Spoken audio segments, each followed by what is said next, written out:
નમસ્કાર મિત્રો, education with Jignesh Sharma તમારું સ્વાગત છે ને હું છું જિગ્નેશ.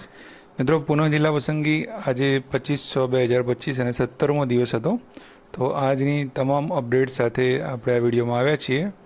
મિત્રો, આપણી ચેનલ એ લગભગ ગુજરાતની એકમાત્ર એવી યુટ્યુબ ચેનલ છે જે તમને ડેલી બેઝિસ ઉપર આવી રીતે અપડેટ આવીને આપણા આંકડા આપીએ છીએ. તો જે કોઈ મિત્રો જે પણ નવા હોય, સ્ટેટ 2ના હોય કે બીજા કોઈ મિત્રો હોય એ નવા હોય તો ચેનલને સબસ્ક્રાઈબ ચોક્કસથી કરી લેજો. ઘણા મિત્રો ચેનલને સબસ્ક્રાઈબ જે કરવાનું જે છે એ ભૂલી જાય છે. તો આગળ આપણે વાત કરીએ કે આજની અપડેટમાં આપણે જોઈશું કે પુનઃ જિલ્લા પસંદગીમાં આજે કેટલા મેરિટ નંબર સુધીના ઉમેદવારો આવ્યા, કઈ જગ્યાએ કેટલી સીટો બાકી રહી છે, કુલ જગ્યાના કઈ કેટેગરીના કેટલા ટકા સીટો જે છે જઈ છે.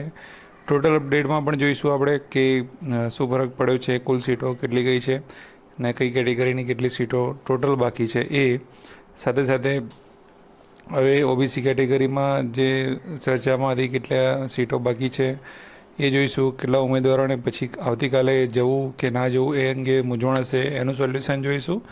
તેમજ જિલ્લા વાઇઝ જગ્યાઓ અત્યારે કેટલી બાકી રહી છે આ બધું જ આપણે આ વિડીયોમાં જોઈશું. તો શાંતિથી વિડીયોને જોઈ લેજો. અહીં તમારી સામે જે છે ઇન્ટરફેસ કે પુનઃ જિલ્લા પસંદગી 25/6/2025 17મો દિવસ. ઓપનમાં આજે જુઓ તો 2605થી 2761 મેરિટ નંબર સુધીના ઉમેદવાર હતા. અને એસસી કેટેગરીમાં જોઈએ તો 336થી 363 મેરિટ નંબર સુધીના ઉમેદવારો જે છે આજે હતા. અને એસટી કેટેગરીના એક પણ ઉમેદવાર તેનો હતા. એસસીબીસીમાં 1458થી 1597 સુધીના ઉમેદવાર હતા. ઈડબ્લ્યુએસમાં 536થી 559, 534થી 559 સુધીના ઉમેદવાર હતા. કુલ જોવા જઈએ તો 2601થી 2800 લોકો આજે હતા. ઓપન કેટેગરીમાં વાત કરીએ તો આજનો લાસ્ટ મેરિટ હતું 68.9404. એસસી કેટેગરીમાં હતું 68.9083. એસસીબીસીમાં લાસ્ટ મેરિટ જે રહ્યું છે આજે 68.9047. ઈડબ્લ્યુએસમાં રહ્યું છે 68.9151. અને કુલ જોવા જઈએ તો 68.9047 છેલ્લા ઉમેદવારનું મેરિટ હતું. ઓપનના આજે 7 ઉમેદવાર હતા. એસસી કેટેગરીના 28 ઉમેદવાર હતા. એસટી કેટેગરીના એક પણ ઉમેદવાર આજે નહોતા. એસસીબીસી કેટેગરીમાં 139 ઉમેદવારો હતા. ઈડબ્લ્યુએસમાં 26 ઉમેદવારો હતા. કુલ જોવા જઈએ તો 200 ઉમેદવારો હતા.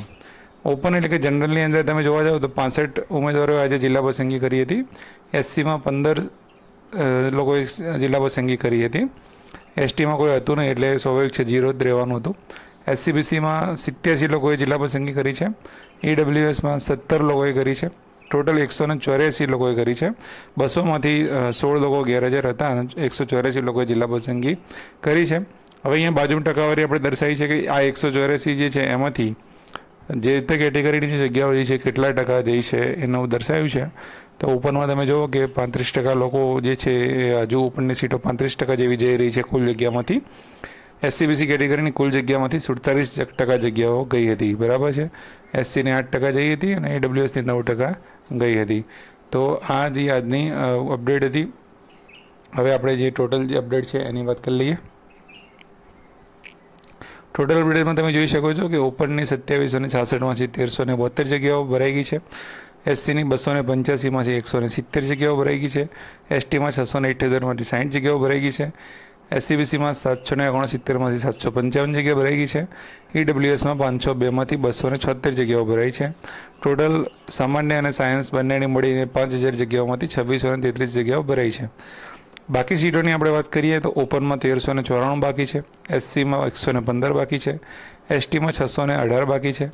એસસીબીસીમાં 14 બાકી છે. ઈડબ્લ્યુએસમાં 226 બાકી છે. ટોટલ જોવા જઈએ તો 2367 બાકી છે. ટકાવારીમાં તમે જુઓ તો અહીંયા એસસીબીસી કેટેગરીમાં 14 સીટો બાકી રહી છે કે 98.18% જે ભરાઈ ગયું છે. તો હવે 14 ઉમેદવાર જે છે એ આવતીકાલની આગળ વાત કરીએ તો કયા મેરિટ નંબર સુધીના ઉમેદવાર લાગી શકે છે. તો 1611 સુધીના ઉમેદવારો એકદમ સેફ છે. 1611 સુધીના ઉમેદવાર ટોટલ આવી જશે. બાકી 1611થી 1615 સુધી જે ઉમેદવારો જે છે એ આવતીકાલે લાગી શકે છે. 1615 એસસીબીસી 1615 નંબર. બરાબર છે. હવે એકાદ બે આંકડો કદાચ આગો પાછો થાય પણ ત્યાં સુધીના ઉમેદવાર લાગી શકે છે. હવે બાકીના ઉમેદવારો જિલ્લા પસંદગી માટે જવું કે કેમ, કારણ કે એમને ખબર હોય કે ભાઈ નંબર નહીં આવે કે શું છે. તો તમામ લોકોએ મારો અનુરોધ છે કે ત્યાં જવું, કારણ કે વેઇટિંગમાં કદાચ એવું બને કે અંદર ગયા પછી જે લોકો અંદર ગયા હોય અને પછી એમને જ વેઇટિંગ માટે બોલાવે એવું પણ બની શકે છે, એવું પણ વાત થતી હતી. તો તમે એકવાર જઈ આવજો, તો વેઇટિંગમાં પણ તમારું નામ પાછળથી આવી શકે છે. હવે આ વાત હતી. હવે આપણે વાત કરીએ એસસીબીસી કેટેગરીનું, એટલે કે આવતીકાલે જે છે એમનું જે છે પૂરું થઈ જશે અને બીજા રાઉન્ડ એમનો જે છે એ આવવાની કોઈ શક્યતા છે નહીં. બાકી બધી કેટેગરીમાં સીટો હજુ પડી છે. જોઈશું 2 દિવસ કેટલી સીટો જાય છે, પછી આપણે બીજા રાઉન્ડના કટ ઓફ વિશે વાત કરીશું. હવે જિલ્લા વાઇઝ વાત કરી લઈએ આપણે. તો અહીંયા તમારી સામે ઉપલબ્ધ છે જિલ્લા વાઇઝ જગ્યાઓ. અહીંયા તમે કેટેગરી વાર પણ જોઈ શકો છો અને જિલ્લાવાર પણ જોઈ શકો છો. હવે દાખલા તરીકે અમદાવાદ જિલ્લો છે, તો અમદાવાદ જિલ્લામાં ખાલી એસટી કેટેગરીની 60 જગ્યાઓ જે છે. હવે અહીંયા મેં એક વસ્તુ બતાવી છે સાઈડમાં તમને, કે એમાંથી પીએચની કેટલી છે અને ચોખ્ખી જગ્યાઓ કેટલી છે પીએચની બાદ કરતાં. તો છેલ્લા કોલમમાં ચોખ્ખી જગ્યાઓ બતાવી છે. તો અમદાવાદમાં 60 એસટીની છે, એમાંથી 3 પીએચની બાદ કરીએ તો 57 જગ્યાઓ વધે છે, એ રીતનું છે. વડોદરામાં જુઓ તો એસટીની 70 છે, એમાંથી 3 પીએચની બાદ કરો 67 વધે છે. રાજકોટમાં જુઓ ટોટલ 47 જગ્યાઓ છે, 5 પીએચની છે, 42 વધે છે. અને હવે એસસીબીસીની ખાસ આપણે વાત કરીએ તો ખાલી 2 જ જિલ્લામાં જગ્યા છે, ડાંગ અને તાપી. ડાંગમાં 13 છે ને તાપીમાં 1 છે, બરાબર. હવે એમાંથી પાછી પીએચ કેટેગરીની 2 જગ્યાઓ આની અંદર બતાવે છે, બરાબર છે. તો 2 જગ્યાઓ બતાવી રહી છે, એ જિલ્લા વાઇઝ બતાવે છે. ડાંગમાં, બરાબર, અને 1 છે, 2 ડાંગમાં છે ને 2 તાપીમાં છે, બરાબર. કુલ એસસીબીસીની જગ્યાઓ 14 બાકી રહી છે, એ 2 જિલ્લાઓમાં જ છે, ડાંગ અને તાપીમાં. હવે અહીં તમે જો ખેડા જિલ્લાની એક જગ્યા હતી JWS વાળી, એ પીએચ કેટેગરીની હતી, એ આપણે કહેલું હતી અગાઉ તમને. જેવી રીતે એસસી કેટેગરીમાં જે સુરતની હતી એ જગ્યા હતી. આણંદની 31 જગ્યાઓ જે છે એસટી કેટેગરીની છે. પંચમહાલમાં 30 જગ્યાઓ જે છે એ પણ એસટી કેટેગરીની છે.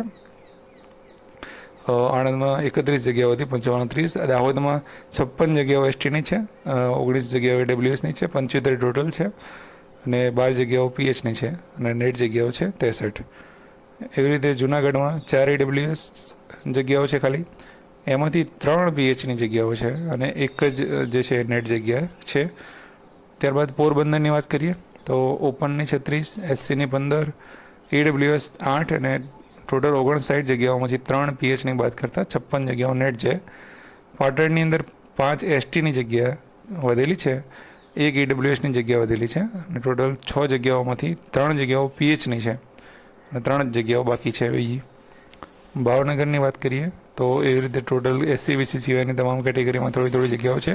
51 જગ્યાઓ ટોટલ છે, 9 પીએચની બાદ કરતાં 42 જગ્યાઓ જે છે એ છે. એવી રીતે બીજા જિલ્લાઓની પણ જગ્યાઓ આપણે અહીંયા બતાવેલી છે. 130 જામનગરમાં તમે જોઈ શકો છો ઓપનમાં. તો ટોટલ આપણે વાત કરી કેટેગરી વાર પણ અહીંયા છે જ. તો તમને એવું લાગે તો વિડીયોને પોઝ કરીને તમે જોઈ શકો છો કેટેગરી વાઇઝ. કેટેગરી અહીંયા લાઇનમાં જ આપણે મૂકેલી છે: open, SC, ST, SCBC, AWS, total, pH અને નેટ જગ્યાઓ, બરાબર છે. અહીંયા તમે જોઈ શકો છો 492 જેટલી હાઈએસ્ટ જગ્યાઓ હજુ બનાસકાંઠાની અંદર બાકી છે. ટોટલની આપણે વાત કરી લઈએ. ટોટલ જે છે નગરની અને બધી મળીને ઓપનની 1394 છે, એસસીની 115 છે, એસટીની 618 છે, એસસીબીસીની 14 છે, AWSની 226 છે, અને ટોટલ જે વાત કરીએ આપણે 2367ની, અને એમાંથી જે છે 150 જગ્યાઓ જે છે એ પીએચ કેટેગરીની છે.